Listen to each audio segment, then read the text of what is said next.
Hello, everyone.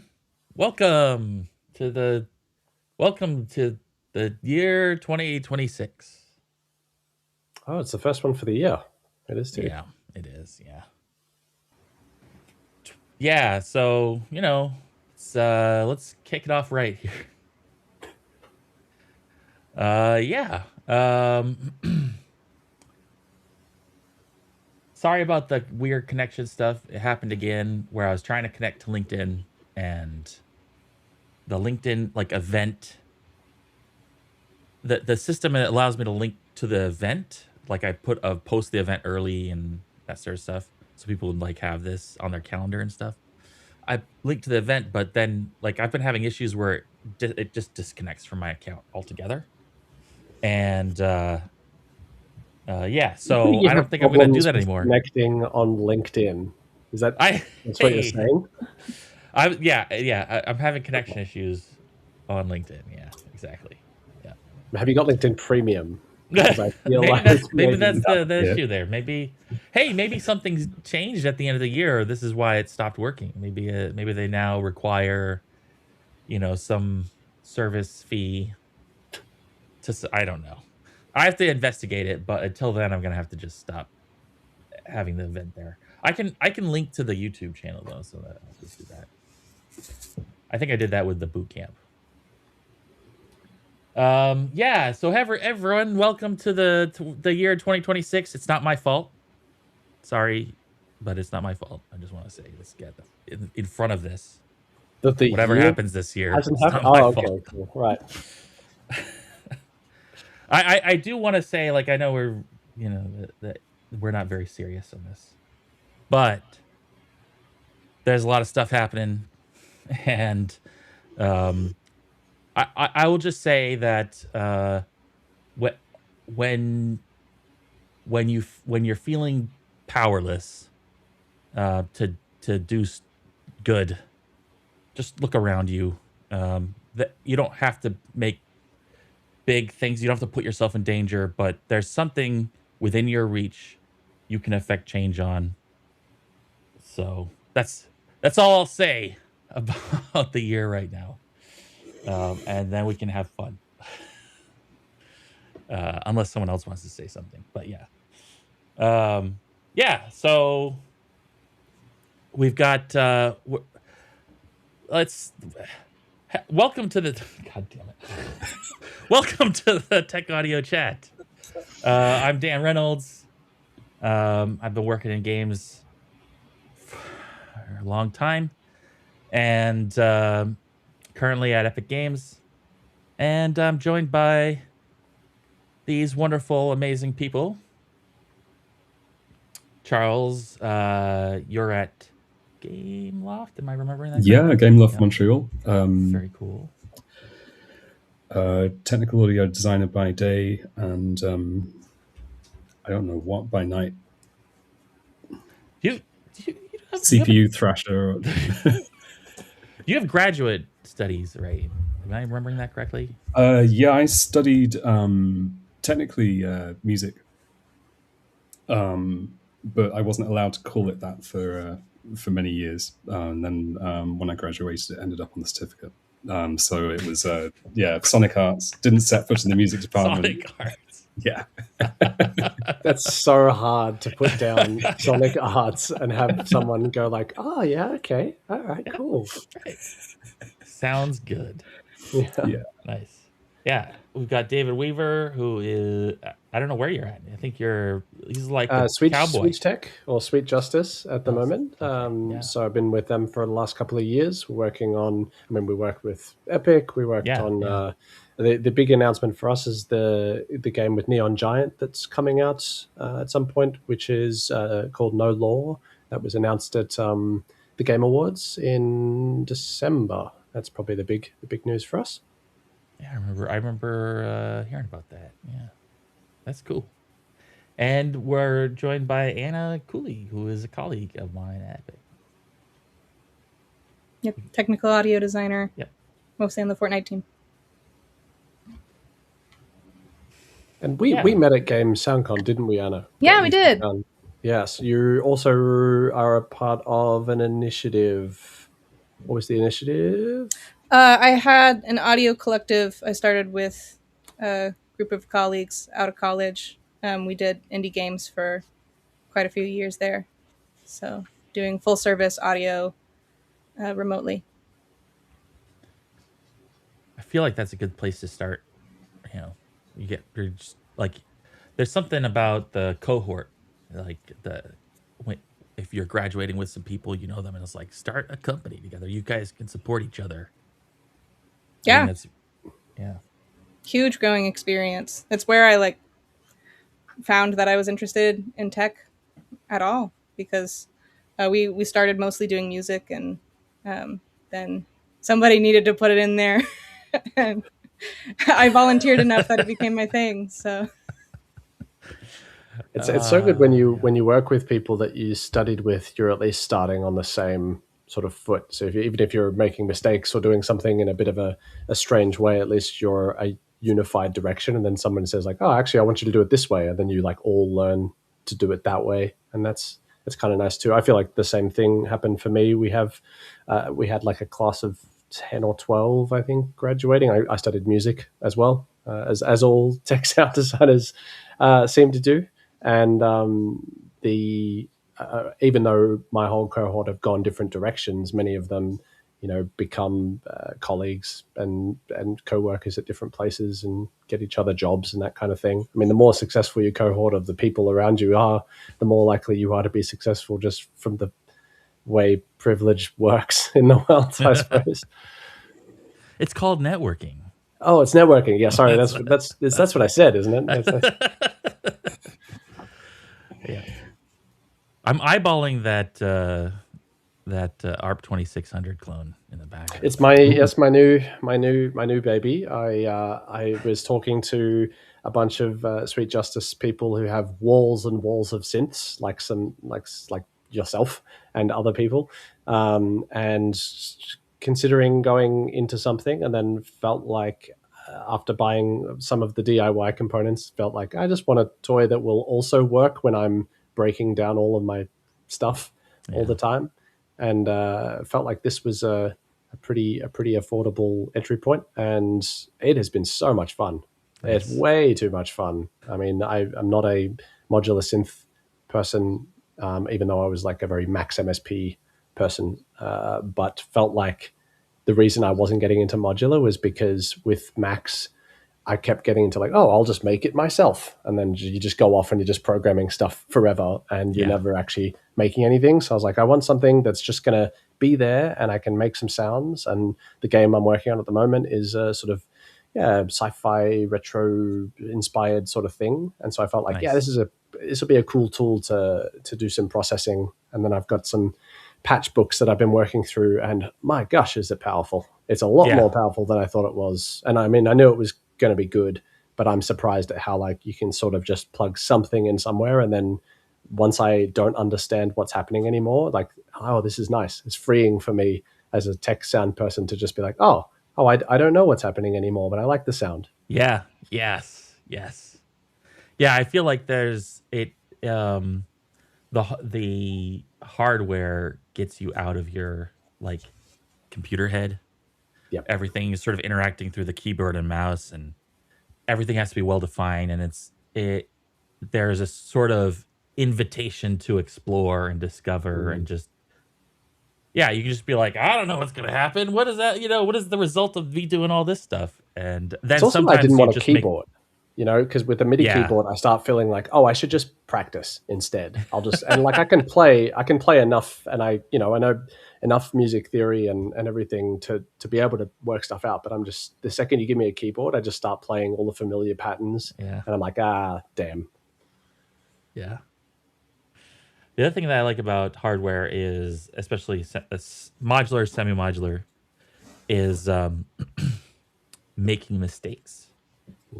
You just like plug something into the wrong jack, and then something unexpected happens. And it can be really enjoyable. It could be, little happy accidents. Sometimes it can be really dangerous for your ears, but Yep. yeah. Well, cool. Yeah, so I don't, I'm experimenting with having like a topic on the title card now. I mean, we sort of been putting titles up, but I put Wavetable on the title card, so now we're sort of locked in, for better or worse. Right. Yeah. And I thought it'd be interesting to bring up Wavetables, just because they're kind of a thing. At least they're like really popular in DAW. Like Machine is a super popular wavetable synthesizer. Serums, at least until the Serum's got a lot more stuff going on, but at its core, oscillators are like wavetable oscillators. And I feel like they're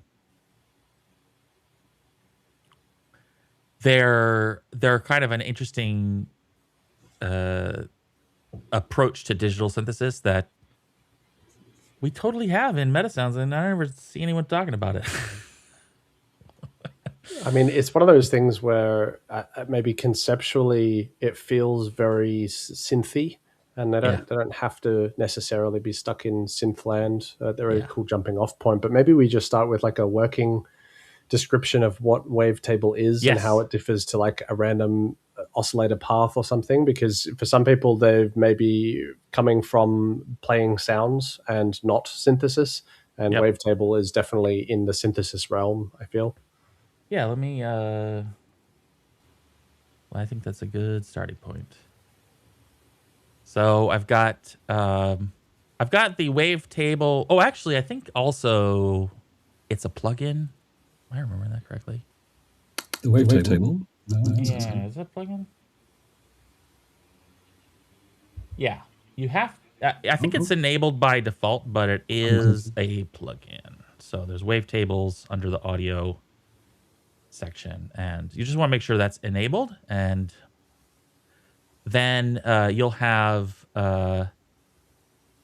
under audio there'll be a wavetable subsection, and then you can create a wavetable bank there. So here's my wavetable bank, and yeah, and so what you see is this, and what a wavetable is well, it's effectively just a table of float values. But there are some conventions. So here I just added an entry in this bank. This is a single wavetable, and this and it's given me there's like a bunch of algorithms here. So here's a linear ramp in. Then we could have like linear ramp out. And basically what it is it's just a table of float values. And what's cool is you can just look these up, right? Like just a table lookup. You could just be like, hey, give me the value at the x-axis at this point in the x-axis, and it'll give you a y value. You can kind of see here on the left, this is the center is 0, and it's kind of going from 1 to negative 99. That's an option here in some of the settings at the top of the wavetable bank. That's the bipolar option. If I turn that off, now it's normalized between 0 and 1 there. There's other options here like a resolution, table resolution. And you can do you can set it by resolution or sample rate, because we'll get into that, as you can actually import from a wave file, your own tables. Yeah, so one way that they can be used is as oscillators, right? If we take a look at the Metasound nodes that are available here, we have a few. One here is we'll actually start over here. Let's get this. We'll start here. Here's a node for getting a wavetable from a wavetable bank. So under the asset selection, I could select, my bank, the bank that I just created. And then the bank will have a set of entries with each with their own index. So let's ignore that for now, and just it's got the one entry, so it's just a bank of one. And and then what will happen is this node will actually get the table from the bank, and then this output is the table. And then I have, like I said, there's an evaluate wavetable where I give it an input, which is the x-axis, and it'll give me the y output, which is some value on the y output. So for sometimes folks who are like, hey, I have maybe like some custom curve that I would like to evaluate in my meta sound, this is a way that you could do that. There may be some things you have to do to fit the sort of expectation here. You can see that the x-axis goes from 0 to 1. And you can also see this is described in degrees as well. And that's because one of the other popular ways is treating it as an oscillator. But before we get to that, we have this evaluate wavetable bank, which sort of combines these two nodes into like one node. If you wanna just roll that way, combine them together. Now we have a wavetable as an envelope, right? Like, so if we look at this, we have this ramp that goes down. So presumably we could also trigger this as some kind of time playback, right? And then evaluate this table from 0 to 1 over some duration, right? And that's what we have here. We have the wavetable input, we have a play, stop and pause, and a duration. And so we could let's make it real. So let me put a sine wave up. We'll connect the audio out to the audio output of the sine wave generator to the audio output of this meta sound. And then because everyone is like, oh, is the meta sounds too loud, I'm going to bring the volume down to about quarter. And let's do a little sound check. Make sure. Yeah, is it good? Audible. Okay, so let's take our wavetable from wavetable bank node, and then we'll grab this envelope node, and we'll connect these together. So we're getting the wavetable from our bank and passing into this envelope player, I guess, generator.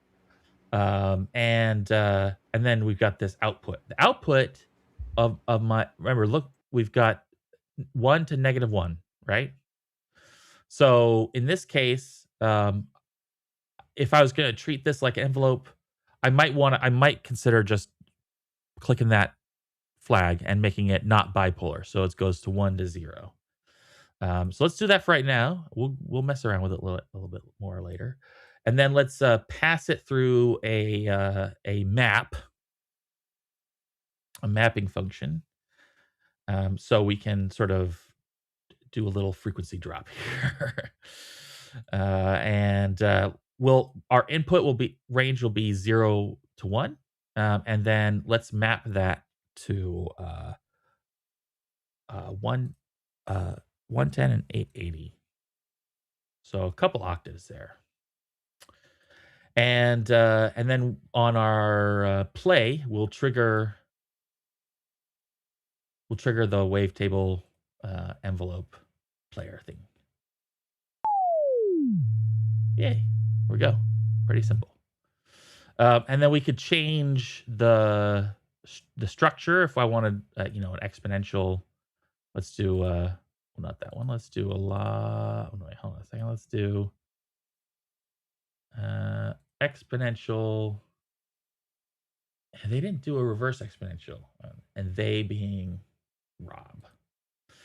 But we do have the curve here, so let's keep it at 2.5. That's kind of interesting one.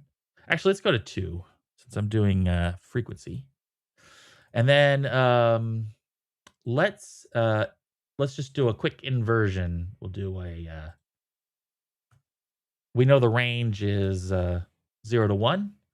So if we go 1 and we subtract the input value, then we'll get it going the opposite direction here. Let me play it. Yeah, and then the envelope ended, and it went back to original starting point. And this is something to consider when you're working with these is the starting and ending values. So yeah, and then we have this is a there we go. Yeah, there's little sine wave, and let's plug this back in.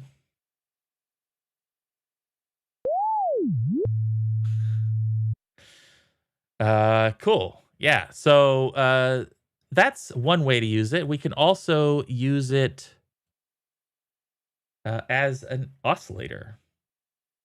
So now I can just substitute. Let's get rid of this guy, and we'll pass the wavetable.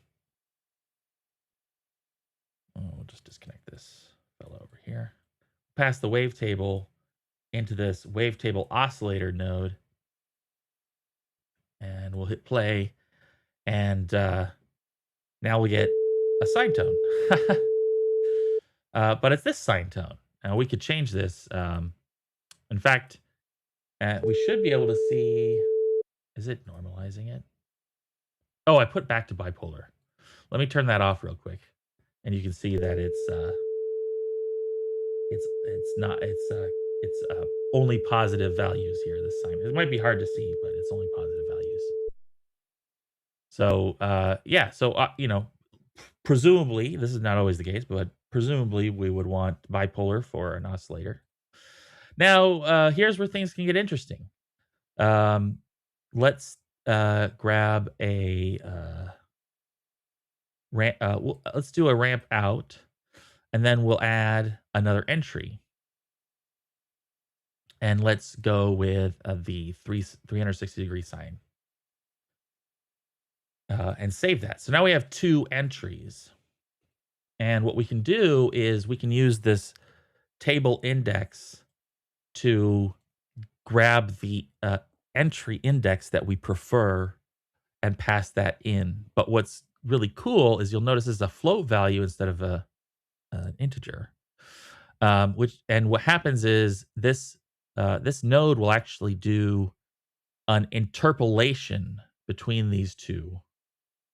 So when you look up, if say, for example, you have 0.5 as your table index, it will look up the values of both tables, and then it will give you the midpoint between those. That's super cool. Yeah, so then we can have, let's plug a input into this so we can control it. And we're interpolating between 0 and 1. Our index is 0, the 0th index, and the first index. Now when I play, we'll hear our our saw wave, and then we'll interpolate to our sine wave. And what's cool is it's not a crossfade. It's not summing them together. It's actually a new waveform that is halfway between one and the other. And so, as you can imagine, you could get some pretty interesting. We can just go to custom and then build our own waveform here. And and just like the curve editor, adjust these. Now, the one thing to be aware of is it'll try to do a fit around. So you can just sometimes it's easier to just type in the key values. This is just like the curve editor. So for example, I want -1 on the other side, and then I can add a key. Let's I think I have to get it right there. Yeah, I think there's a shortcut, but I don't remember what it is off the top of my head. But halfway through, we want maybe 1, and then maybe another key, and this one we want not 0. Sorry, did I add another key? Yeah,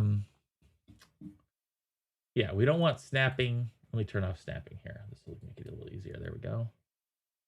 So we want 1, and then I'm going to add it right next to it. And I'm going to be like 0.5001.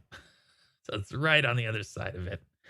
And we'll go -1. So now we've got a nice rectangle.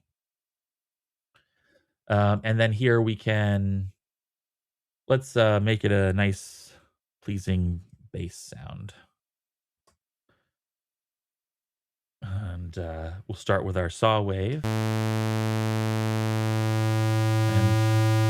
interpolate back and forth.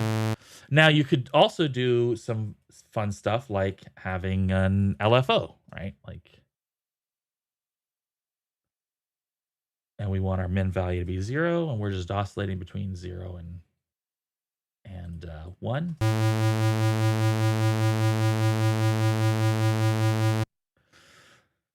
Cool. So yeah, then there's also the last one. Where is the last one? Where is the last one? The last one is the wavetable player, which takes a bank and oh, that's another thing that is worth noting is the wavetable oscillator supports phase modulation. And so phase modulation is basically, let me see if I can do a very simple example. Let's do a float. Let's do a constant adjustment, phase modulation adjustment. So here I've got a 0 to 1 value. And so let me let's make a static index. So we're just grabbing the saw wave.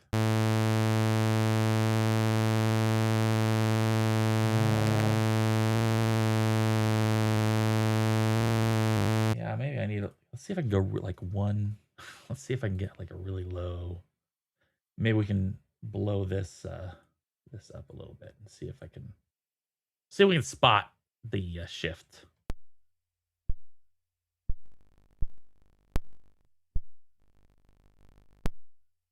You might notice there's a little bit of crackling because there's, the UI input is like staggering the value as the values that go in, but if you look at the cadence, it's 1 da da.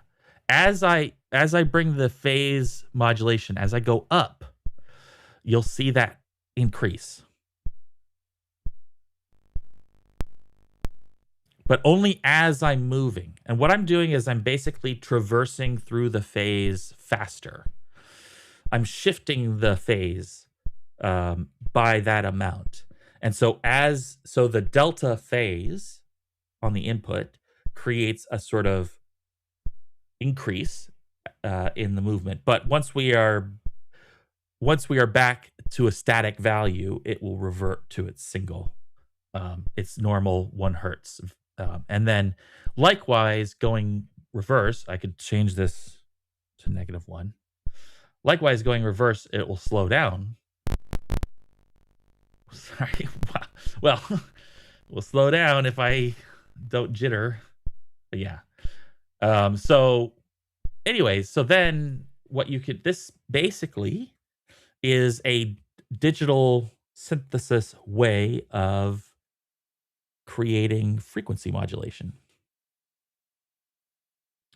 So we could take our, where did our sine wave go? We could take our sine wave. Let's put this back at 440, and then we'll, we got a lot of clutter here.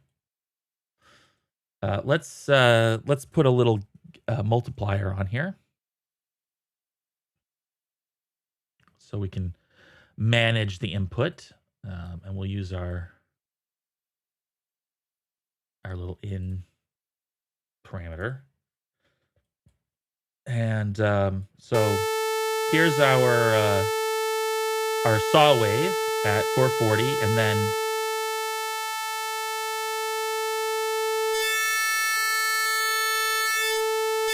you see we're starting to get, if we were actually to look at, let me grab the spectrogram, we can see some of the side bands come in.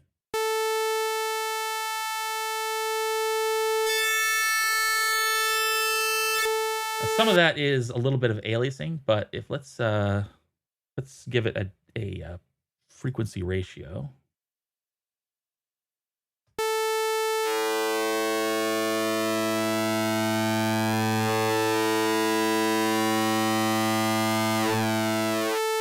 So you can get really interesting textures there, and similar, we could do upwards frequency ratio, maybe something like 60.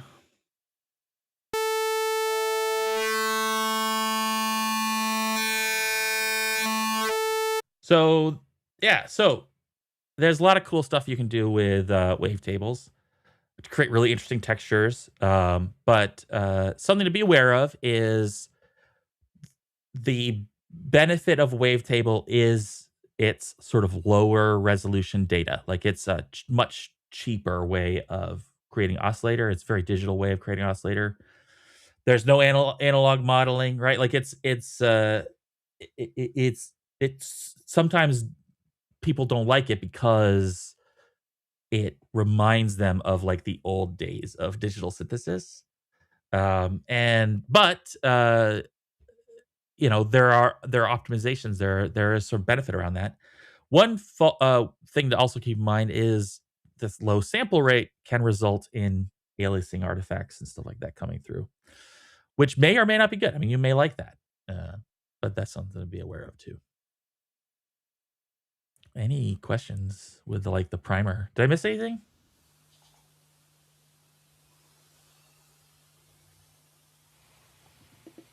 Maybe it's not the screen share that's making an echo. Are you hearing echo? On myself? Yeah. Oh, sorry about that, everyone. Let me check my audio settings.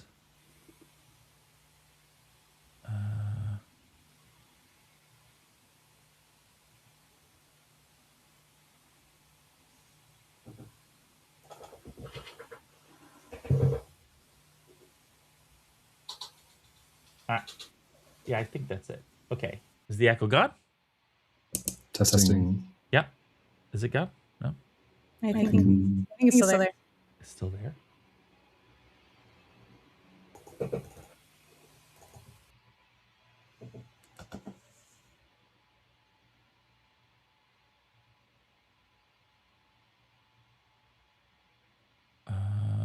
Okay, hold on. Let's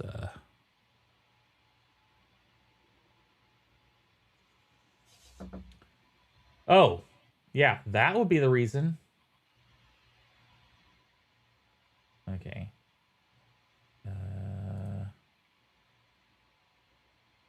It picked Windows decided to change which audio output device was default.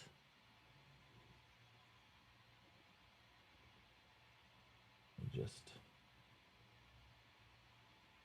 that. No.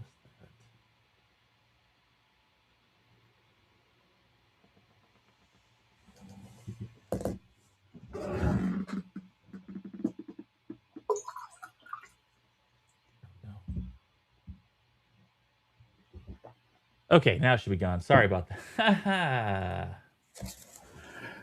Is it So good? yeah, I think that's off. I was going to say with the wavetable oscillator there, you can turn the frequency down to 0 and just drive the phase. Oh, yeah, good point. Do your kind of PM FM stuff. Sorry, I removed the thing when I changed my audio device here. In which Yeah, case, that's a really good point. Cool. Yeah. That's the other thing is phase modulation. But because it's just you're just shifting the phase on the oscillation playback. The it can support negative values. And if you recall back in my FM live stream when I had like a custom FM node, the design of that FM node was frequency modulation, but it was a specific kind that supported what's called through zero frequency modulation, which allows for negative modulation. But it like phase modulation does that in a much simpler way, and it's very nice because you can get timbres that that only exist because you're reversing the oscillator playback.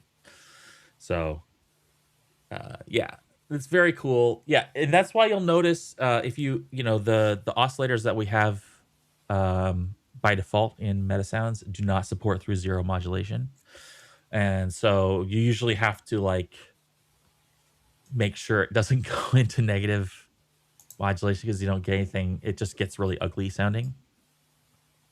But that's sometimes, you know, like sometimes that's what you're going for. I mean, I think the coolest thing with Wavetable is that you get to put on that old school hat of when the punch cards of types of synthesizers or something, you know, you're just like, oh, what does this one sound like? And you just squiggle something in. And then with interpolation of just two oscillators, you can get sort of so many complex wave shapes and things without needing to rig up loads and loads of nodes. I think that's the benefit of Wavetables as well, is like not needing to have 4 or 5 different oscillators just to do a little bit of modulation on something. Not that you need that many necessarily, but with Wavetables, just being able to swap between them or have a couple of different types that you want, that you just put it in a preset and give someone a number of the type, and then they don't need to make tons of different patches. And it's also pretty lightweight because it's just a single curve. It's not like needing to make lots of different presets or lots of different elements just to have, you know, a few different wave shapes. Now let me show one more wave table type, and I need to make sure. There we go. Let's see. So this is, oh, actually I probably should have done this in the chat. There's a I found a like free wavetable download, like bank that you can download. And it's like from some company. It's called Echo Soundworks. Oh, I think I have the same one, yeah. And they have a free bank called Core Tables, and you can just download it. I think it's a company, as far as I can tell, they make like presets for your favorite synths. Insert favorite synth. But it's a cool resource, and what's cool is I can. Let me. Oops, I lost my screen here. Where's my screen? Wait, did I get rid of it? Okay, I gotta share it again. Main sound. Share. And there should be no echo. And there we go. Right. So one of the options is file, and you can just select a file, and I've got only let's see, here we go. We've got some analog modeled. Analog square is kind of boring. All right, I'll do it. Let's do the SH101 saw. Okay. Now I think this Like a saw saw wave to me. So when you're, let me get rid of this. Well, yeah, we got our reference. So when you're importing wave files, they could be any sort of sample length, and it's going to try to normalize the sample across the 0 to 1 value, and it's going to have a resolution that. So this is, so like under resolution, you can see there's like an option that's like maximum, and that's where you're effectively at sample rate. You can also change the sample mode to sample rate mode if you just want to start playing audio. But one of the things that you can do here, let me switch it back to I don't know, let's go 1024. That's probably good enough. One of the things that you can do here is you can also do some like minor trimming and editing. So here I might look at this and go, hey, actually this looks like one saw wave oscillation and then in like a weird modulated saw wave oscillation. Like I'm sort of eyeballing this, but that's what it sort of looks to me. Because sometimes you'll, like one of the big things about, as we sort of talked about traversing the indices on your bank, one of the big features that you find, in Serum and Machine, and one of my favorite ones is Zebra. It says wavetable synthesis as well, is you have frames that you can interpolate between to create really interesting changes in texture and timbre. And so, so let me get rid of our sort of our like ramp, our reference ramp, and let me remove the normalization here. So I'm just looking at the sort of raw range of output range values. And what I want to do is I want to sort of look at this and go, I think this is actually 2 oscillations. That's my gut. My gut says this is 2 oscillations. And so what I'm going to do is I'm going to trim it. So I'm going to trim it in half. I'm going to take the tail. I'm going to do a 0.5 like that. And then I'm going to adjust the phase so I get a nice ramp. Something like that. That looks good to me. And then what I'll do is I'm going to duplicate this index. I've got my, and then I'm going to, instead of tail trim, I'm going to do a top trim. So I've got the other half of the range, and then yeah, I'm going to adjust it. I'm going to go, what seems like what I'm expecting here, something like that, maybe. Sort of a guess. It could be, I could try to line up the oops, that was the, let me put this back here. I could try to line up the these sort of like this hitch thing, like a weird thing like that. These look like interesting lines up. This could be an overflow effect. Like some value went out of range on the sample. I don't know. So but here I'm sure I've got something interesting now, right? And so now if I were to play my oscillator, get rid of this guy. Okay. Bring back my index. And then I've got an interesting. I'm not necessarily hearing it. All right. What? You're not hearing it? No. Okay. I hear you. Did I do it? Oh my goodness. We're starting this year off right. I'm hearing it. You're Yes, hearing yes, it? yes. Wait, you are hearing it? Yes, but we're also double. What?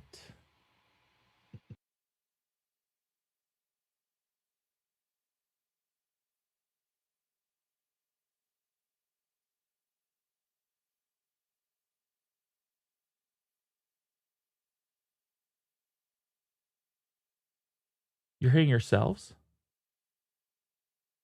Yeah.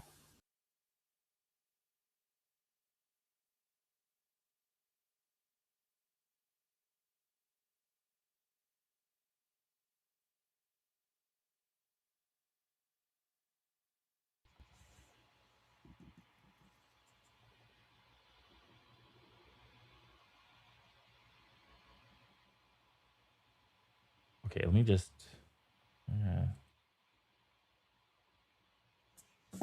do this.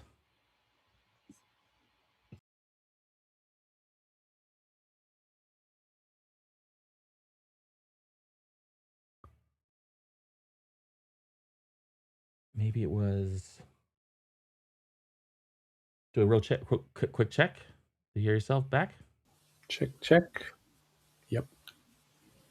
What in the world?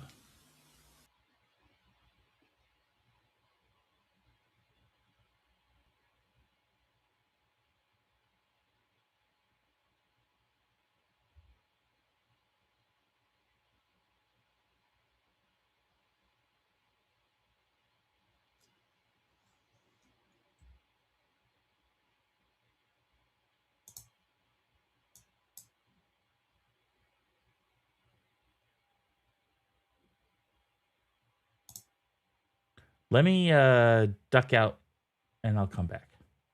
I'll be right back.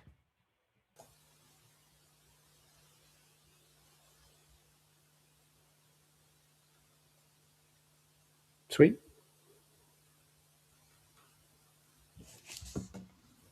So anyone use wavetables in a game?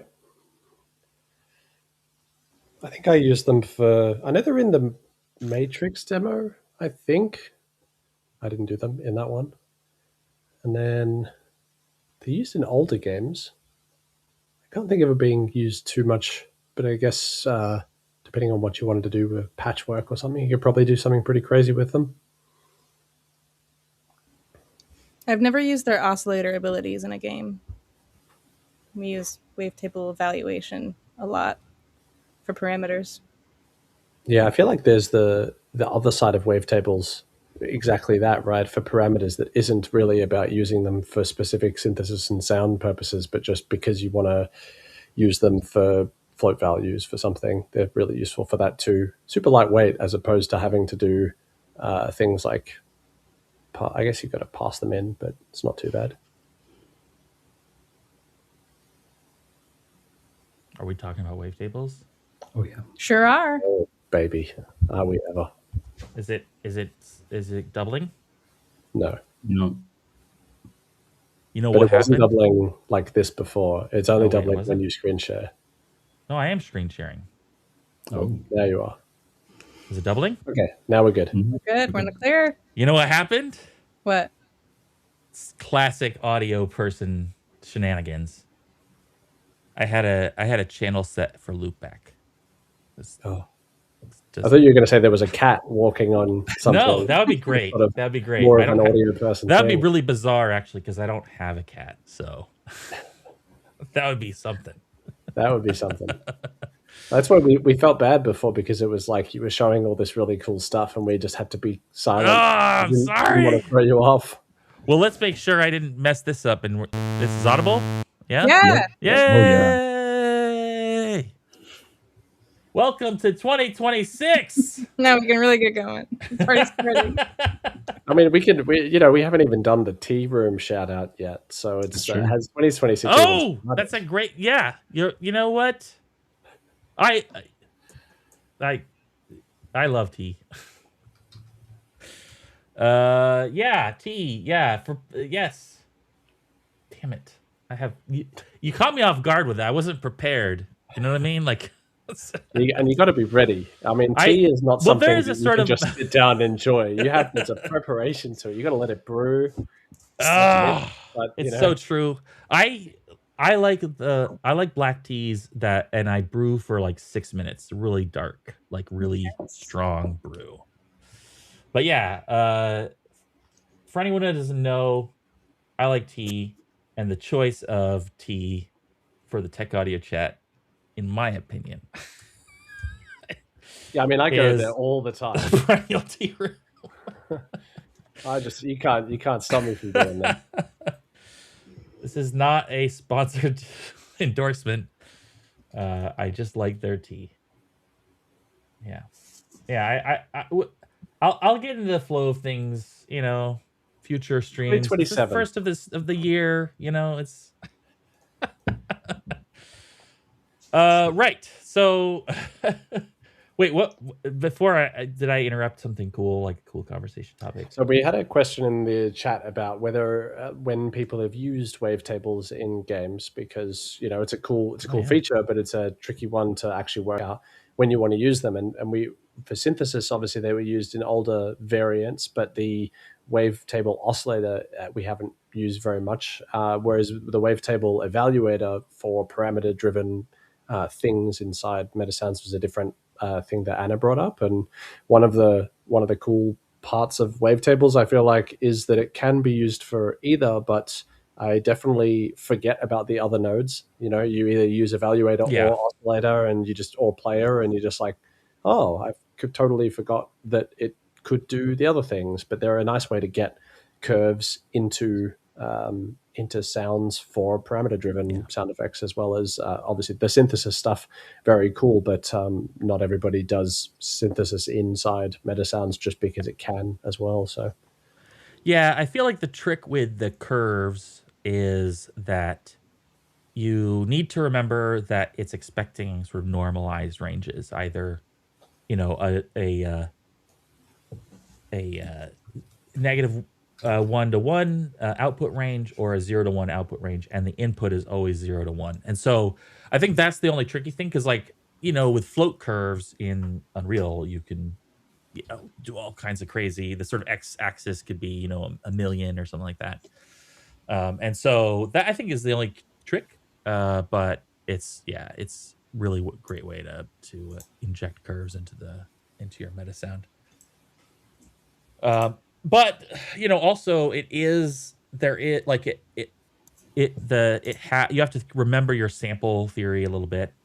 There is going to be a little bit, like, it is a lower resolution. I mean, unless you go really high, and then I don't know how much benefit there is.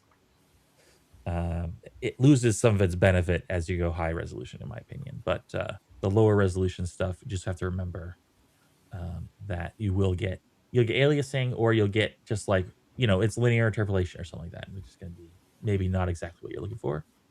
Like, for example, if you've got an exponential curve and you're like, I'm expecting, an exponential function, it's going to be a little off, right? So, because you're just looking up values on a table that's sampled at like 256 samples or something like that. So that's where, like, a math function, it's going to be cheaper than a math function. That's really important. But a math function is going to give you a better, more accurate output, I guess you could say. But yeah, you'll see like this. You can kind of see the CPU metric is, I think. Well, are we doing? Let me pare it down. Let's do a little comparison here. Let's see what we're getting on the CPU. We'll get rid of this guy. We'll get rid of these. Very pared down, and we'll just see. And then let's compare it to a saw oscillator instead. And let me just cut these.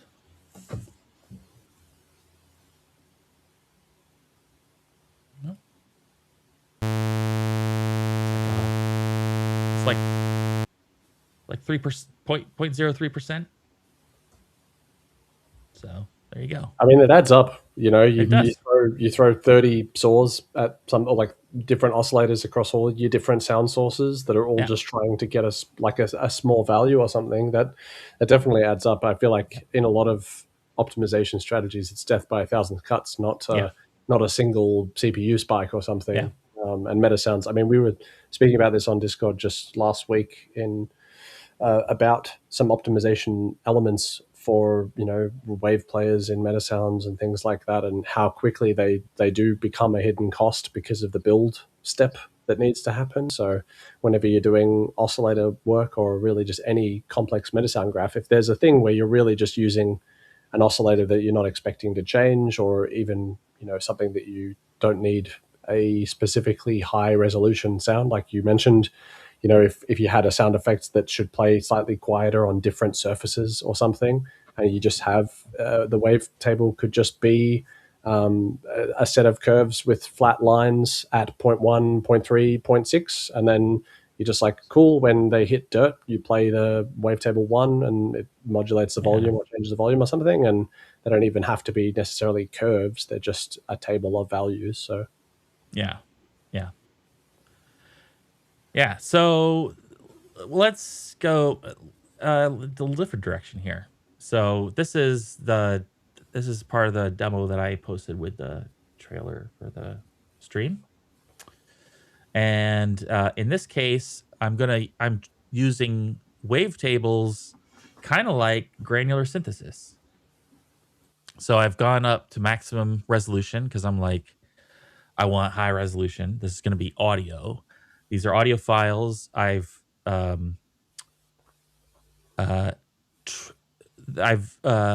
grabbed from what was it? Some vehicle sample, a ramp, basically. And I just found a bunch of spots in the ramp. I just opened this recording up into a Reaper, and I just zoomed in on a slow ramp up, a slow acceleration sample, and I just grabbed like 8. I looked for the oscillations. You get close enough, you can see the actual oscillations, and I just grabbed 8 at a time. Because when I made a loop in Reaper, it sounded decent. Like that was basically it. It sounded kind of like a steady RPM for the most part. The thing about I don't have a lot of experience doing car stuff. I've recorded a few cars in my past. I have implemented different kinds of car systems, but I'm not like a car person. Like there are some people who know a lot about the mechanics of a car. What I do know is that when you're dealing with large mechanical sources, you tend to have a lot of complex oscillations. And so there is a kind of when you're approaching a granular type way to resynthesize a car engine, Rev is like probably one of the most ubiquitous utilities out there for games to do this. But there's lots of proprietary engines, and there's a variety of differing approaches. But when you're dealing with granular, you're dealing with tiny chunks of the engine sample, and what doesn't resolve well in tiny chunks are low frequencies. So it's important to keep that in mind, is that usually when you're approaching it in this sort of granular approach, which is this is derived from a granular approach. It's technically a wavetable approach, but it is a granular approach with the one main thing being that I have phase alignment ensured in my interpolation between my quote unquote grains. And so you have to acknowledge that you're going to lose some low frequency oscillations and noise when you're at risk of creating like a very thin, annoying result if you have a lot of static RPMs. These systems don't do well when you've got like just steady RPMs for a duration during the playback.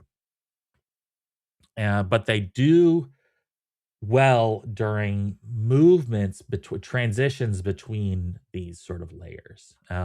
So the approach that I took is I grabbed a whole bunch, and you can actually see my let me expand. I can expand all these. I have actually 10 different samples, and I've gone through and roughly aligned their I sort of was eyeballing the peaks to a certain degree, but you know, it's there's a little bit of shifting, and it's also a little bit of like at this stage, which peak is which? Like this one looks like it's coming up here, you know, like trying to track the peaks as they sort of evolve across the samples. So this could be adjusted, but this is basically going from a low RPM to high RPM, and you can see a lot of these jaggedy edges, which is basically means a lot more high frequency data we're getting in here. And so yeah, that was sort of the gist approach. And then where is my fecal test meta sound? So so let's first of all, I decided to have RPM values because not that I know, not that I've done any actual mapping. I didn't. I just had a ramp up sample, just an acceleration sample. I had no metadata on the in the sections that I extracted, so it's a totally fake RPM value. But I did end up putting it in a car, like in the car sample, just to see if it seemed okay a little bit. It's kind of not good, but it kind of works. Anyway, I want that on a t-shirt. It's a long quote, but it's a great t-shirt. Yeah. So I smooth that out. I smooth out the input with the little interp2 node, especially since these RPM values are traversing pretty chunky, like pretty long distances potentially. And then I do a mapping to my indices, my wavetable indices here, wavetable bank indices. So 0 to 9 are the 10 indices. Feeding that into an oscillator, and then what I'm doing is I'm earballing an adjustment. So I grabbed 8 oscillations. But what's important to understand is that so this is a really interesting. The technically the resolution of data goes down as I go up in the indices, and that is because even though I'm taking 8 oscillations, the frequency of the engine had gone up, which means that 8 oscillations at higher frequencies represents less time. And so what's important to sort of acknowledge here is that time is no longer the x-axis. It's a time-based x-axis, but they are not equivalent to each other. The time for this first index from beginning to end is longer than the time for the first to last index, or the first to last value on the highest index. And so so that's also part of why the oscillations are a little bit rough to line up, I believe. But it is sort of important to sort of realize that this is effectively time stretched. All of these samples are time stretched to take the same amount of quote unquote time. When we put this into the oscillator, this is absolutely X becomes a consistent time value. And what it's going to do is it's going to cycle from 0 to 1 at the frequency indicated by the oscillator node. And so I know that I don't want, like, this 8 value is not whatever. Let's go to the top here. These 8 oscillations don't represent. I'm not going to play 1,000 of these, at a time, in a minute or a second. I don't. This is where the mechanics for me. I don't know the mechanics. I believe that these are like in sequences in the combustion that sort of cause this. And I can eyeball these sort of patterns here. Like, it looks like to me, I see a phase of 4 that sort of emerge, and then a 1 2 1 2 1 2 1 2. this is sort of just like eyeballing the oscillations here.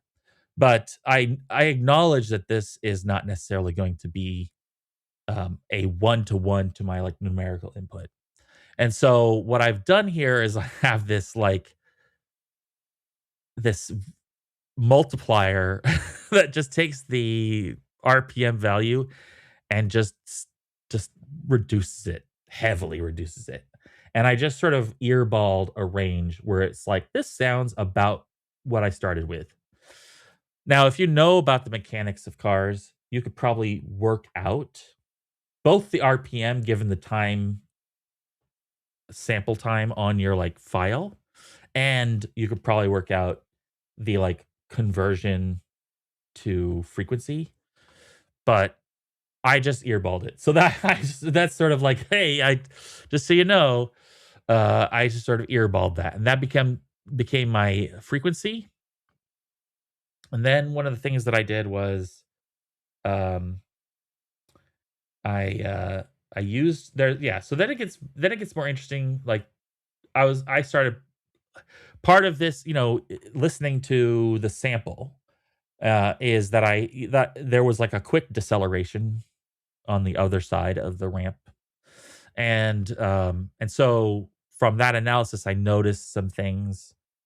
Oh, actually, no, sorry, I was in isotope because so I was looking at the frequency bands as well. And I noticed that there was a massive reduction in high frequency data on deceleration, which I assume is because the engine is no longer under load. And so I have a mechanism where I crossfade between a low pass value of the signal and an unaffected, unfiltered value, and that is triggered with an envelope generator, an ADSR, or I'm just using an ASR envelope generator. So the attack crossfades it, and then the release returns to the zero value, the unaffected value. So and the way that I do this is by this is probably like a more expensive part, but basically I'm sampling the input of my my RPM input, and then I am comparing the frequency to its previous value, and then if it's less than, then I trigger the envelope, which means I know I'm decelerating because the value is going below the previous value, so I'm decelerating.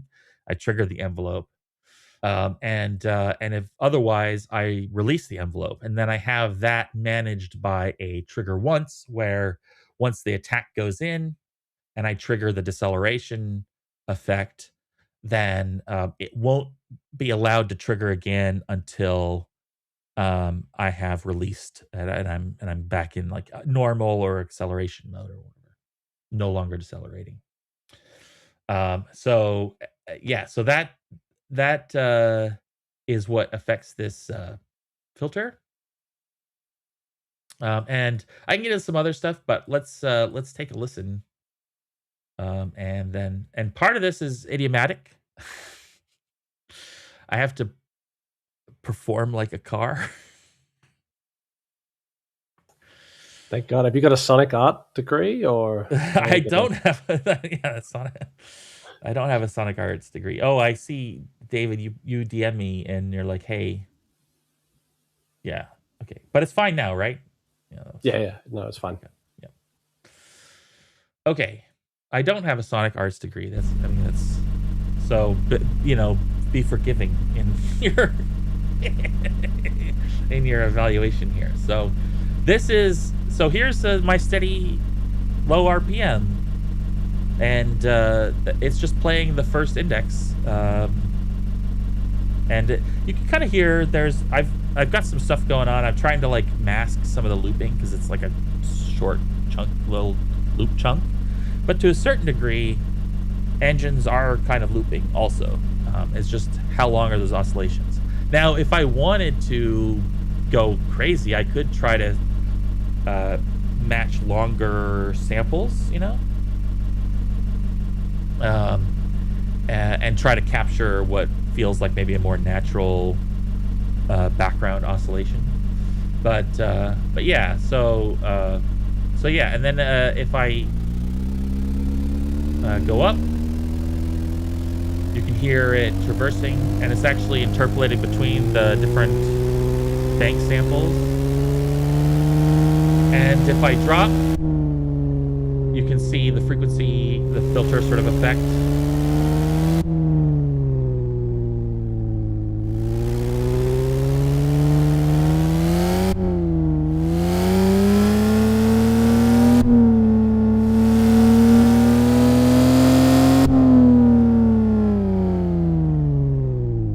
Yeah. That's great. Thanks. Yeah. I feel like a car person would be able to do like a really good job here. I mean, I feel like some of the parts where there is a little bit of idle sound firing that isn't looping perfectly or something is also fine. Like that cars do that kind of behavior all the time, unless your car is perfectly properly tuned. There's all sorts of weird resonances and stuff. I feel like it captures the behavior. One of the trickiest things for games is like you can make that idle sound so good, and then you're like, this would be perfect if nobody drives it anywhere. And then if just nobody ever accelerated this car, and it'd be great. But I mean, your initial acceleration ramp sounds really good. I think the offload, maybe that filter is too aggressive for me, but you know, it's definitely worth mentioning that there is an offload sequence. Like cars do perform differently, or vehicles in generally perform differently under stress. So at least when you're having vehicle systems, I think it's definitely one that should be in there just regardless. Well, and that could be, you know, like I'm sort of simulating the offload with the filter, but potentially I could have sampled offload and done a similar alignment, you know, and run them in parallel or swap between oscillators or something like that, to sort of get a more accurate, like vehicle accurate. Because this is one of the things about vehicles, and I super appreciate this, is like their games in particular. There's like this is a fun game, and I'm just playing around, and I'm getting points or whatever. And then there's like this is the most accurate simulation of a GT ever, you know, and so I think you could go really deep in that space, and I definitely have done basically a very superficial analysis of the car sound. But yeah, see here, I've got the adjusted frequency. I'm feeding directly into the cutoff, and I've just sort of multiplied it by 2. But like, you know, to your point, I could, you know, do something like 4, and then it wouldn't be quite as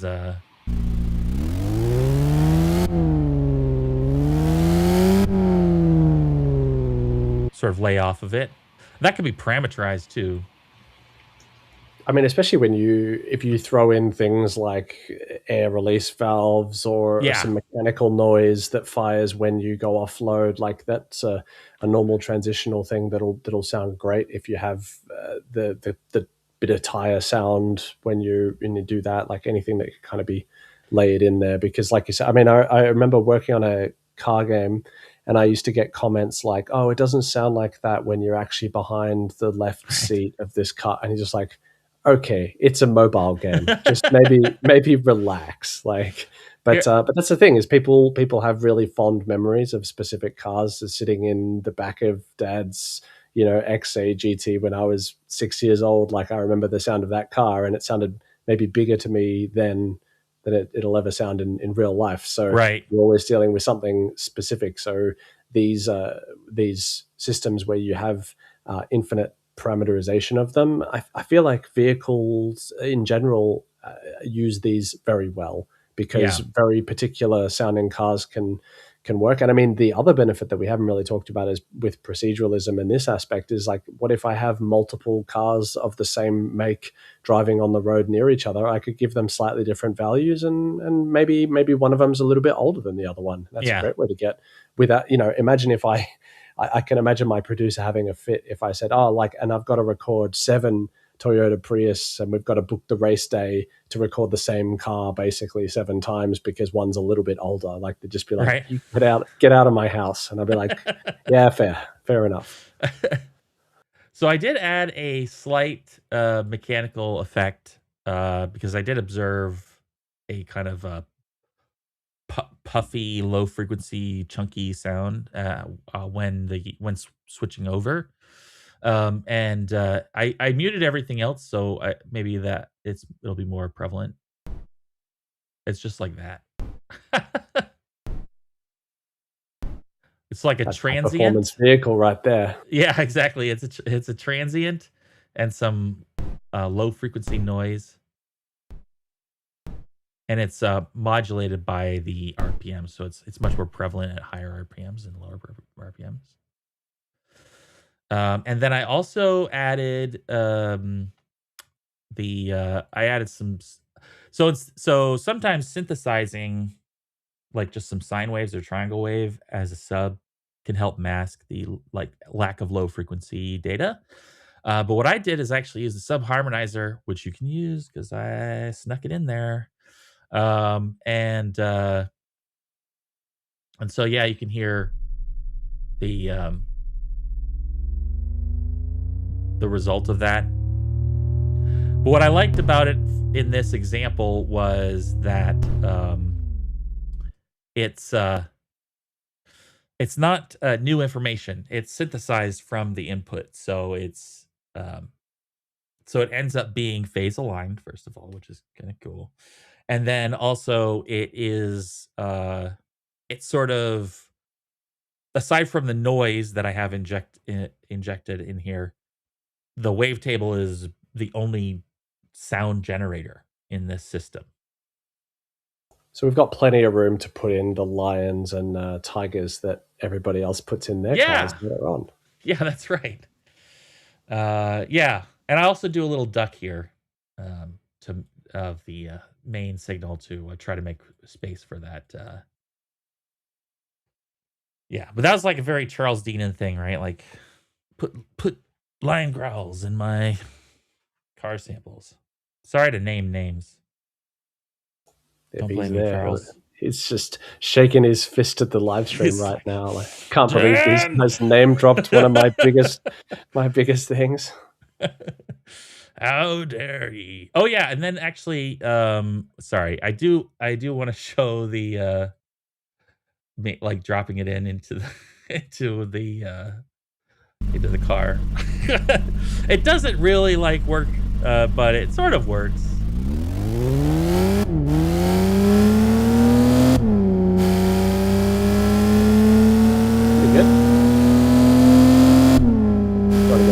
It's okay. It's okay. It breaks really easily. It's not a robust implementation, we'll put it that way.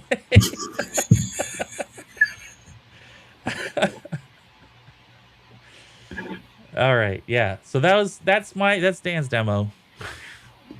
Nice. All right, I think the sound changed again. Yes, that's I think that's Charles. I think you're we're hearing your camera audio maybe instead of your mic, instead of your headset. Oh, maybe. Yeah, that'd be that one. Oh, let me try and fix that.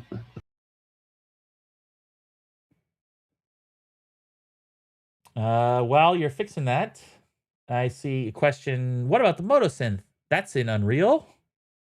I think it was used in the Matrix demo for cars. It was. And the Motosynth is a granular synth approach to car. So the Motosynth is a really challenging tool to use, and that's just because it's like a very hastily put together system for car acceleration, deceleration.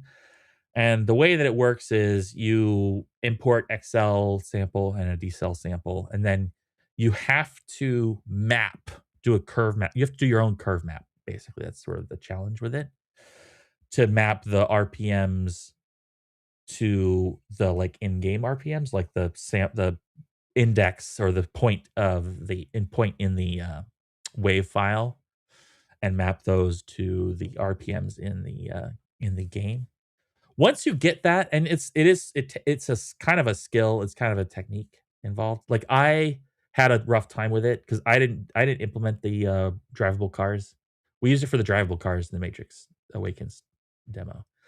And also we used it for the first drivable vehicles in Fortnite. But like Seth could stand up a vehicle in Fortnite in like half an hour. So like he got really good at it. I would have like I could get a car working, but it would like take a couple hours to get something satisfying. But yeah, so it is, but it's I think we're it was sort of like a treatment for like a feature request that's actually quite complex. And but yeah, it is something that you could use. I mean, you mentioned idiomatic when it came to the meta sounds that you were using. I don't think I've ever seen a vehicle system that isn't idiomatic to some degree, and Yeah. motor synth is another version of it. As is Rev, as Yeah. is everybody's the Codemasters tools and in-house things. They can sound really, really amazing in the right people's hands with love and time and care and samples and budget. Or you can have all of those things and that not be right for your specific game. Yeah. One of the ways I felt this keen sting was when we tried to use Rev on a drift game that I worked on, where the cars were accelerated extremely quickly because the point of drifting is being on the Rev limiter so that you get overloaded tires so that the car turns faster Yeah. because it loses the slippage. And the problem with vehicle sounds in games are supposed to be slow ramps that kind of do this gear shifting thing. So the granular approach really doesn't work for very, very fast speed ramps. And that's when you need to go back to loops or ramps or audio samples, which means that, the complexity in something like motor synth, because I mean, I've been looking at motor synth for the last couple of years thinking whether or not I wanted to take another stab at it. And the problem with it is you need to facilitate all the different ways that people like to drive vehicles and what actually feels good. And feeling good driving a car in a game versus real life isn't always the same. When you look at fighter jets or something, is the same thing. An Ace Combat feels very different to a Microsoft Flight Sim. Both sound awesome. Both have got real audio recordings and lots of tech behind them. But because of the way you pilot these things, I guess you feel the sting of the implementation strategy, which is why something like motor synth can feel really good in some ways and not in others. Like I remember when Cyberpunk came out and I was super disappointed because the cars have actually tons of tech behind them, but then they are mixed so low because there just isn't that. There's just not that confidence of like, we think it actually sounds really great. You can hear that they're just kind of like, let's just hide those. I mean, Matrix demo is kind of the same. It's quite. It's why you're there. Like that's the thing is like sometimes it's is this like a Cyberpunk a car game? Like it's got car experiences, but yeah. And that's the problem is like it really depends on what you're trying to achieve with it. And sometimes, like, I mean, Codemasters, I feel has done the best job of it so far, in my opinion, of Dirt Rally with loops and granular and one shots and lots of interlocked kind of behaviors that all trigger off, plus really good material systems will actually really help you as well. So when the car hits certain bits, I mean, even Electric Dreams, the sound of the suspension in Electric Dreams with the Rivian rolling around through the river, like those little details are really what makes it feel awesome in a game. When you go over a small bump and you kind of hear all the little shaking bits, immediately you suspend so much of the disbelief as long as you have something that is actually looping nicely and doesn't sound like a buzzing bee, But I did a good job, okay? I'm just yeah, I think that sounds great. Right. I think if you put an offload, if you had the same strategy you have for onload, offload, you'd have like 75% of a car besides the ancillary pieces, and definitely enough that would go into majority of games. Besides that one step that you mentioned of mapping the RPMs, of making sure that it feels good to drive specific cars at different ranges. But I think that sounds awesome. I think it's really powerful. The road noise, I think, is super important. And I think that part of this, is kind of what comes down. This is like constantly something we're facing working in entertainment, is like the user expectation for a sound and the way that it behaves in the game. And part like what's interesting is we've got these dual experiences competing with each other. We have cars are like a very mundane part of everyone's everyday experience. And so everyone has heard cars for the most part, and everyone has certain expectations about cars, and including what they think of exotic cars. And they may not have heard exotic cars in real life, or exotic vehicles like certain kinds of motorcycles, and so their expectations inform from other entertainment, right? And so you get this sort of like reality expectation and the sort of hyper reality of like a lot of modern film and television. And those are sort of competing ideas in terms of what we're expecting from the sound. But like something like road noise is something we hear so much in our everyday experience of vehicles, that I feel like that's one of the ones that is cannot be slept on, so to speak. Absolutely. I mean, I laughed the very first time I went out on a track day. I was recording drift cars, and I thought it was so cool. The cars sounded amazing, and I had all the mics on them, and I had all the release forms for all the drivers, and everyone was so excited to have their cars in the game. And then I pretty much just got tire squeal for the whole fucking day, because it's a lot louder than you think it is. It's certainly not mixed as loud as it is in real life in games, and I'll tell you that much. And it shouldn't be, because it sounds awful, because you have 4 different sets of tires, or 4 different tires, and 2 of the tires generally have a lot more squeal than the others, and they're also worn down at different amounts. So you get these 2 pitches of tire squeal that happen based on how hard the camber of the thing is. It's really terrible. But I think what you mentioned there of like, Fast and the Furious has 30 gear shifts in a drag race because it feels cool. And that's kind of exactly. when you think of a game like Burnout, it feels great when the car just keeps shifting up and it feels really cool. Whereas if you were playing Grid or a Formula One game, it has to really be closer to reality, because you need to hear, or you're paying more attention to those elements. So that point you brought up of like the expectation of something that we all sit in to drive to work, and I mean, or if we sit at a 4-way stop and you have an Unreal Engine tech sound designer sitting next to you explaining that you're not driving into a 4-way stop somewhere in California last November, if you have that kind of experience, it could be a totally different thing. Yeah, for anyone outside of the U.S., driving the U.S. is an experience, especially in a big city like LA. It was a trip. It was great fun. We had 5 sound designers in the car, and all trying to give advice on why me being parked diagonally at a red light that had red, yellow, and then flashing red, and me asking when I'm supposed to go, and nobody being able to tell me when I'm supposed to go, despite 2 Americans in the car with us. It was good fun. We all came out okay, and we did.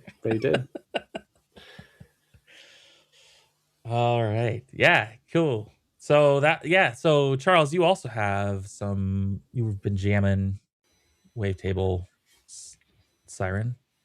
Yeah. So I think when we were talking about this earlier in the week, how's my sound, by the way? I'm on a different mic now. You sound great. Yeah. That's good. Okay, great. Yeah. Just gonna cough. So nice. I kind of wanted to try something a little different. I'm gonna share. Bring it up. Share my screen, yeah, please. And probably play it first, and then perhaps deconstruct it a little bit. Okay. Because it'll be harder to get it to where it is now, or get it back. But it's kind of inspired by an experiment trying to. Oops. Yeah. Yeah, I just need to pay no attention to the. what was I saying? Oh yeah. So trying to recreate an engine, my first attempt at that was having 4 kick drums phased, and then kind of modulating the sound there. It's kind of like a really crude wavetable. I don't have it anywhere now, but I thought I'd take 4 wavetable oscillators, kind of do some phase stuff to them. Yeah. But in particular, everything's running through CAT, through channel agnostic. Right. Wait, yeah, channel agnostic Types. Thank you. But I'll play it and then I'll talk about what's going on. Let's bring the gain right down.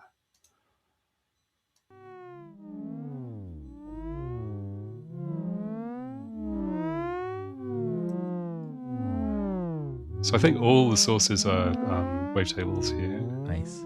Including the modulation.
Yeah, I think I had the idea that there was going to be some sort of Steve Reich style phase piece magic going on there. Yeah. It just got just about got to the point where it's playable. Usually when I'm playing with meta sounds, I'm trying to make automata and not touch the inputs at all. And this is probably a lot less. Oh yeah, it's only peaking at 3.87%. That's I haven't been that low for a while. So.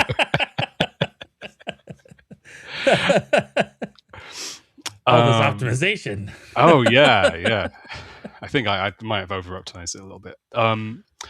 But yeah. For reference, Charles got to 130% CPU. Okay, just last time. Just so everyone knows what we're talking about. Over 100% CPU.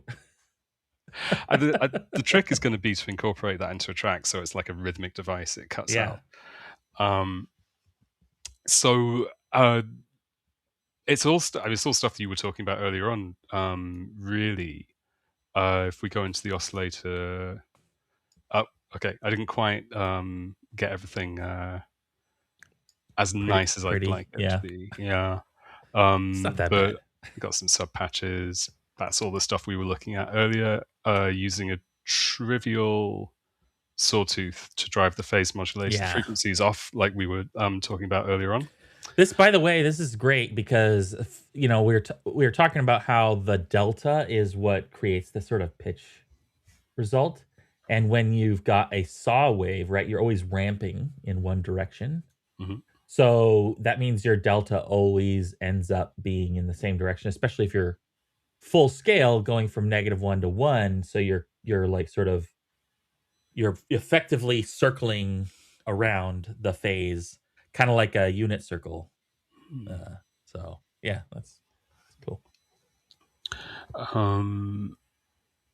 So if we zoom back out, where were we? Yeah, to the oscillators. Oh, there's a little trick here. I got fed up with connecting the on play down various levels. So right. I don't see a reason not to do this in my context, but for other people, this is probably a terrible idea. But I'm using a bus and just sending a one signal to an audio bus as my control. And that way I can just get that on start signal going everywhere. I'm quite proud of that. I just started doing that really today. funny. But I'm thinking that this could be kind of useful in other ways, like we were talking about wavetables as control information. A kind of similar thought with the audio buses. But yeah, this way my patch is remarkably clean, especially if you've ever seen any of my other. Oh yeah. So that's kind of one of these units. I've got a whole kind of a bunch of these that I was just playing with yesterday. Right. I am sort of curious, by the way. Not to interrupt you, but like, sure.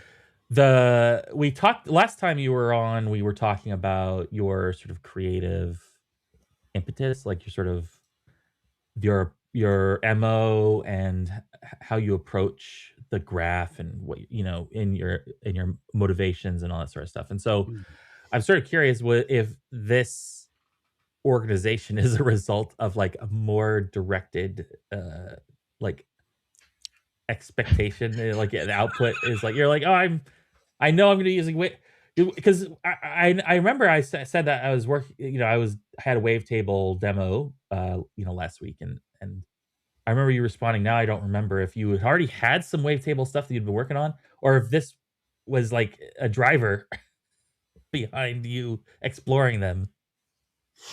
Actually, yeah, it's the one aspect that or the one area that I hadn't really touched all that much.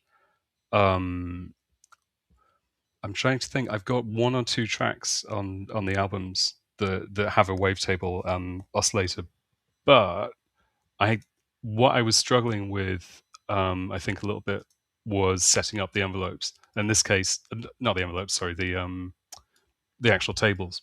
Yeah. So I've drawn these in for fun. And what I'd like to do is get something a bit more complex in. Once I got used to it and just got used to the idea that I could approach it a bit more playfully, then it was kind of plain sailing, and could approach it a bit more concretely, listen to it, and just figure out some shapes that would work. But yeah, this was very much this is just a couple of days of a couple of hours on the side tweaking and trying to come up with something, and something that would be more like, I haven't done this in ages, kind of making a bunch of abstractions or sub patches like this and actually trying to build around them. Because once the rat's nest stuff got to a certain stage, it's just nice to have everything kind of connected and you can see it. It feels like a very different approach. So there's the organization and there's the and there's the idea of just having a control input or a bunch of control inputs as well, which it just feels like a completely different way of approaching it. So the cat thing is interesting. So I've got 4 signals going at any given connection, and just a bunch of stuff like this.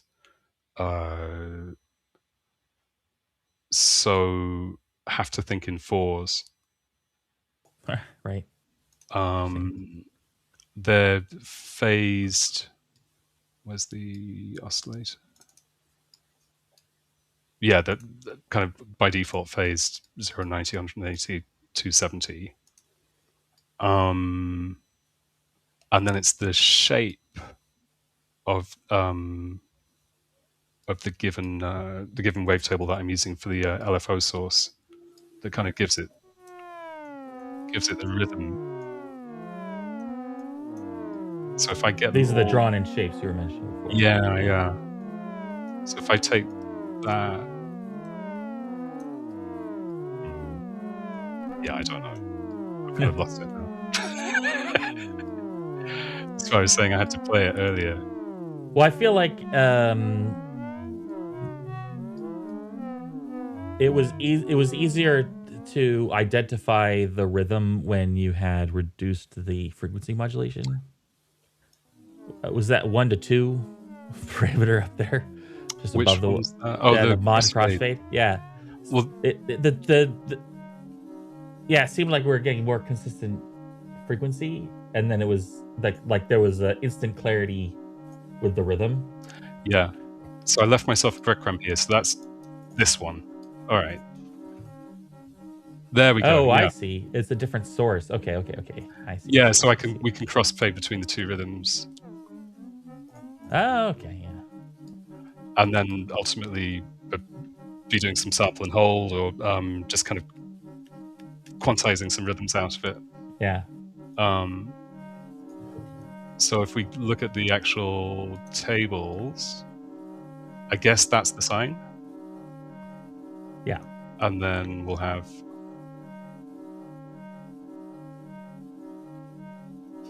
that kind of more skittery sort of one.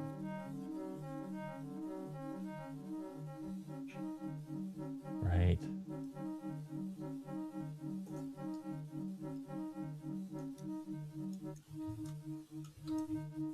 Is the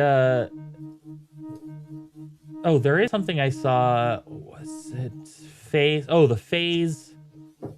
Oh, on your oscillator. Can you go to your oscillator? Actually, the saw with the saw wave phase. Yeah, there was. I think this one of these. Yeah. So the phase. So I think the something to realize is the phase offset here. I believe is only evaluated on sync. Right. That makes a lot of sense. Yeah, that was something. Yeah. Because I found that I had to sync it on start. Yeah. And I was wondering about that. If I didn't sync it, I then think if you everything would swap be in... this, I think if you swap this with a saw wavetable and then used the phase modulator input to adjust the phase, then you would get the results you're looking for. Sorry, say that one more time. If I I think if you swapped this saw wave with a wavetable, that's a saw wavetable, and then you use the wavetable oscillator then you'd have, and then your phase offset could be just your phase modulation input, and then that would be then you'd have smooth phase offset. Right. Oh, I'm not modulating that in real time. So yeah, what I'm saying is like even if you change the input, sorry. Yes, you just said that. You're not modulating in real time. Yeah, and it's not modulating in real time. It's not updating in real time either. So that's what I was getting at. Sorry? You can update it. You just have to call sync again and reset the oscillator. That's all I was getting at, was like if you wanted to adjust the phase in real time here, like this input, you could swap it out with a wavetable and use the phase modulator input as the phase offset. Oh, now and then you would get runtime or real-time phase offset adjustment as you're reading through the wavetable. Yeah, nice. Yeah, that would be useful actually. Because you were talking about, because this is one of the things that we're talking about you mentioned Steve Reich, and what I find a lot of times is that sort of like a lot of his work with phase, feels like it's these slowly offset phase values, right? Like it's the same shape, but the shape crosses across, the phase length, whatever the phase length is, and you get those, variations of pulses or, and so that's, I feel like if you could slowly modulate the phase offset, then you would get overlapping oscillations. Yeah. Yeah. So I'm getting that. That's sort of what I'm getting at. That's what I thought you were meant to do with that saw wave. The saw wave itself is doing that. You could do that with the frequency of the input, whatever. But I'm just saying, like, I think it might start. I think that might be the next step. The next thing. You've got kind of two approaches to it, haven't you? You've got this kind of static two things that drift Right. out and in, like the tape loop, or Clapping piano music, phase or works that way as well, isn't it? Huh? It's just, isn't piano phase just the same? There's not like a change in clapping music. You'd actually music. like change every, Yeah. not every cycle maybe, but It's other. yeah, I usually hear it's like every other cycle. Usually I hear it, and I think that's just because like when you're identifying rhythms, you need the repetition to sort of identify the rhythm. Yeah.